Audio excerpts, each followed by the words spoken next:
जय माँ काली, जय कालका भवानी, जय माँ भगवती। तो जैसा कि आप जानते हैं, सभी के नवरात्रि का पावन त्यौहार हिंदू धर्म के द्वारा लोगों को बड़े ही धूमधाम से मनाते हैं। साल में 4 बार नवरात्र आते हैं। 2 नवरात्र गुप्त रूप से मनाए जाते हैं तो 2 सार्वजनिक तौर पर मनाए जाते हैं। ये पर्व 9 दिनों तक चलता है। इस दौरान माँ दुर्गा के अलग अलग 9 रूपों की पूजा अर्चना की जाती है। ये पर्व हिंदू नववर्ष की शुरुआत का भी प्रतीक माना जाता है। नवरात्रि की अष्टमी और नवमी तिथि को कन्याओं का पूजन किया जाता है, ऐसी परंपरा है। इस वर्ष 2 अप्रैल से चैत्र नवरात्रि का प्रारंभ हो रहा है, जिसका 11 अप्रैल को पारण के साथ समापन होगा। इस बार नवरात्रि पूरे 9 दिनों की है। 9 दिन की नवरात्रि को बड़ा ही शुभ माना जाता है। इस साल चैत्र नवरात्रि में माँ दुर्गा का आगमन जो हो रहा है वो घोड़े की सवारी पर हो रहा है, जबकि प्रस्थान भैंसे की सवारी पर हो रहा है। ये दोनों ही सवारियाँ लोगों को सतर्क एवं जागरूक रहने का संदेश देती है। घोड़ा युद्ध का प्रतीक मानते हैं, ऐसे में सत्ता पक्ष को विरोध का सामना करना पड़ सकता है। वहीं भैंसे की सवारी का अर्थ है रोग कष्ट का बढ़ना। ऐसे में लोगों को अपनी सेहत के प्रति जागरूक रहने की आवश्यकता है। चैत्र माह के शुक्ल पक्ष की प्रतिपदा से नवरात्र का प्रारंभ माना जाता है।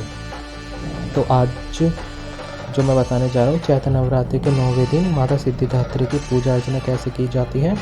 तो जो नवरात्रि की 9वीं तिथि को माँ सिद्धिदात्री की पूजा अर्चना की जाती है। मान्यता है कि माँ सिद्धिदात्री भक्तों की मनोकामना पूरी करती है और उन्हें यश, बल और धन भी प्रदान करती है।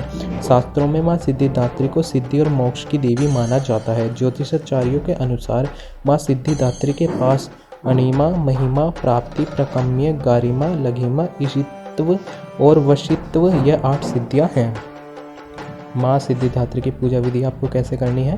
नवरात्रि की 9वीं तिथि को माता सिद्धिदात्री को प्रसाद, नवरस युक्त भोजन, 9 प्रकार के पुष्प और 9 प्रकार के ही फल अर्पित करने चाहिए। सर्वप्रथम आपको कलश की पूजा व उसमें स्थापित सभी देवी देवताओं का ध्यान करना चाहिए। इसके बाद माता के मंत्रों का जाप कर उनकी पूजा करनी चाहिए। इससे भक्तों का अपना सारा ध्यान निर्वाण चक्र की ओर लगाना चाहिए। यह चक्र हमारे कपाल के मध्य में स्थित होता है। ऐसा करने से भक्तों को माता सिद्धिदात्री की कृपा व उनके निर्वाण चक्र में उपस्थित शक्ति स्वयं ही प्राप्त हो जाती है। माँ सिद्धिदात्री का कैसा स्वरूप है। माँ सिद्धिदात्री का स्वरूप महालक्ष्मी के समान कमल पर विराजमान है। माँ के 4 हाथ हैं।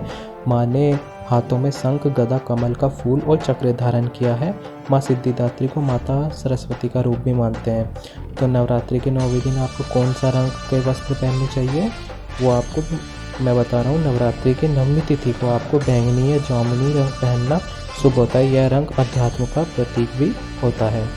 तो जो 9वीं तिथि है उसके पूजन, कन्या पूजन कैसे करना है आपको। तो ज्योतिषाचार्य के मुताबिक 9वीं तिथि के दिन कन्या पूजन करना अति उत्तम माना जाता है। कहते हैं कि नवरात्रि के आखिरी दिन कन्या पूजन करने से माँ सिद्धिदात्री प्रसन्न होती है। माँ सिद्धिदात्री का भोग क्या है। मान्यता है कि माँ सिद्धिदात्री को मौसमी फल, चना, पूड़ी, खीर, नारियल और हलवा अति प्रिय है। कहते हैं कि माँ को इन चीज़ों को भोग लगाने से वह प्रसन्न होती है। तो अब चलते हैं, माता सिद्धिदात्री का जो पूजा मंत्र है वो है सिद्ध गंधर्व रिया शाद्रे शुरमे मरी रेपी शेव्या माना सदा भूया सिद्धिदा सिद्धिदायिनी। या देवी सर्वभूतेषु माँ सिद्धिदात्री रूपेण संस्थिता। नमस्तस्यै नमस्तस्यै नमो नमः।